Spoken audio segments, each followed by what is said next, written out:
ERE, aínda que pensemos que non, tamén sobrevoa sobre as nosas cabezas. Polo tanto, ti que me estás vendo, tamén podes ser un dos afectados e das afectadas. Que tal, compañeros e compañeras? Por que dicimos non como CUT a este ERE no 2026? Pois polo mesmo que dixemos os 4 anos anteriores. Porque temos unha eventualidade próxima ao 25%. Porque a maioría dos contratos son a tempo parcial. Porque o ano 2025 bateuse récord histórico de produción neste centro. E levamos 4 anos, como dicía, destruindo emprego. Máis de 340 postos de traballo se extinguiron a través desta figura, sin obviar outro tipo de acordos que existen ou persoas que, por desgraza, salen pola porta desta fábrica cunha incapacidade e moitas das súas lesións de orixen común e non recoñecidas como enfermedade profesional. Algúns dicen que somos o sindicato ou non.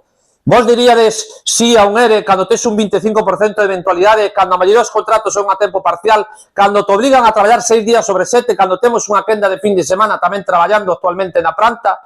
Vos diríades sí a este ERE? Vos diríades sí a destruir o emprego? A que as persoas que están fartas da produción e das cargas de traballo, que non teñen outra opción, porque ven que non son capaces de desenrolar o seu posto de traballo con autonomía propia e chegan a casa extenuados e medicados hasta arriba, teñen que abandonar esta fábrica e collen esa figura por desesperación, non porque realmente o necesiten.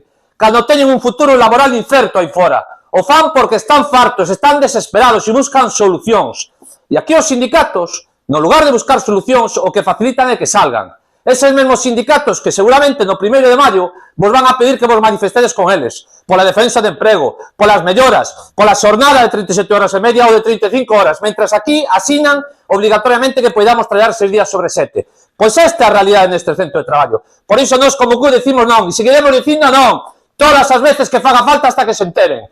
Pero tamén hai unha responsabilidade nas persoas traballadoras, porque a empresa fai o que ten que facer, intentar exprimirnos a tope para sacar o maior rendemento posible, sin obviar que, lóxicamente, cando vas ao ERE, esta empresa que tamén recibe subvencións públicas directa e indirectamente, tamén o horario público se está facendo acuse destas salidas, porque nós, entre todos, e tú tamén que me estás vendo, tamén estás subvencionando estes despidos. Bueno, pois esta é a realidade que temos nesta planta, e esta é a realidade que ten que trocar, e a que ten que trocar, en este caso, tamén son as persoas traballadoras, darse de conta que seguir afiliados a esos sindicatos é seguir precarizando, é seguir reducindo as condicións económicas e sociales, e ao final de todo iso, o que se vai a conseguir é que, tras iso, teñamos que ser, cada un de nós, os que utilicemos esa figura para salir por estas portas. Pois por iso, compañeros e compañeras, reflexionemos, cabeciñas sobre todo.